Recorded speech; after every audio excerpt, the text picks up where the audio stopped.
अगर 7 दिन के लिए लाइट ना आए तो अपने पास क्या जुगाड़ है जी? सोच के देखो। दोबारा लॉकडाउन लगा दिया और शहरों में 3 दिन से ज्यादा का राशन नहीं है किसी भी शहर के पास। अगर लॉकडाउन लगता है और शहर में खाना बंद कर दे आपूर्ति, क्या कह देगी सरकार? है ही नहीं है हमारे पास अनाज, हम पिछले 3 साल से खिला रहे हैं आपको घर बैठे 80 करोड़ लोगों को 5-5 किलो, इतना अनाज कहां से लाएं? अब तो सिर्फ अडानी के पास पड़ा है। अब अडानी तो जो है वो सोना लेता है, अब तो कागज के नोट भी नहीं लेता वो, क्योंकि उसको पता चल गया कि ये नकली नोट है। फिर क्या करोगे जी? क्योंकि अगला टारगेट आपका सोना है।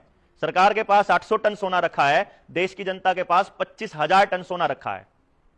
ये अगला सोना, जैसे एग्जीक्यूटिव ऑर्डर आया था 1933 में अमेरिका में कि जिसके पास भी सोना है जमा करा दो और उसके बदले में बॉन्ड ले लो, बॉन्ड बाद में रुपए में ट्रांसफर हो जाएंगे, रुपया बाद में कागज के टुकड़े में हो जाएगा।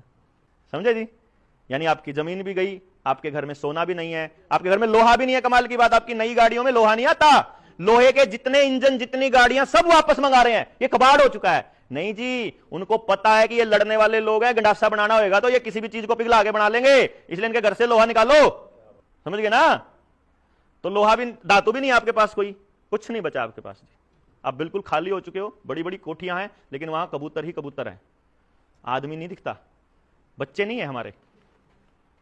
पंजाब का भी यही हाल है और हरियाणा पंजाब को बड़ा भाई मान के पीछे पीछे है। ठीक है, तुसी जाके उधर ड्राइवर बनन चले हो गड्डियां दे, साडे वाले कनेक्टर बनन चले पीछे पीछे। ठीक है जी। गल ये है जी, अपनी अगली पीढ़ी पूरी तरह से खतरे में है।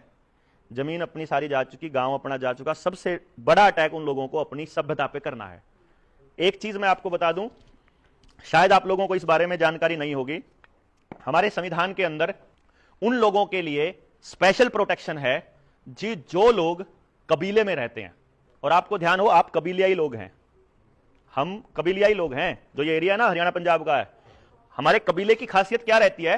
हम गांव में रहते हैं, अपने गांव की कल्चर फॉलो करते हैं, गांव की अपनी न्याय प्रणाली है और गांव पूरी तरह से आत्मनिर्भर है। गांव किसी से कुछ नहीं मांगते हैं। जब गांव किसी से कुछ नहीं मांगता है और आपका कुछ नहीं चाहिए तो सरकार का कोई कानून कबीले पर लागू नहीं होता है। जो अपनी धोती और अपनी पगड़ी, यानी जैसे आपका जो पहनावा है, जो आपने पहना हुआ, ये आपका पंजाब का ट्रेडिशनल पहनावा है। ये जो है ये सलवार पहन ली हम लोगों ने, हमारे बच्चों को पहना दिए। हाँ ना, मकोले ने नहीं जी, पूरा सिस्टम। मकोले तो बेचारा बदनाम हो रहा खाम खाई, उसने तो अपनी रिसर्च दे दी जाके। बाकी करने वाले तो, पेंट खरीद के लाने वाला तो मैं ही था जी, मेरा बापू ही लाया जी, या मैं लाया, मेरा बापू लाया। अपने बच्चों को आप जो पहना रहे हो, आप ही तो पहना रहे हो, इसमें मकोले क्या गलती है? अपनी संस्कृति को छोड़ा हमने खुद है, धक्के से अपने से कोई नहीं। आपसे क्यों नहीं छुड़वाया जी? हाँ तो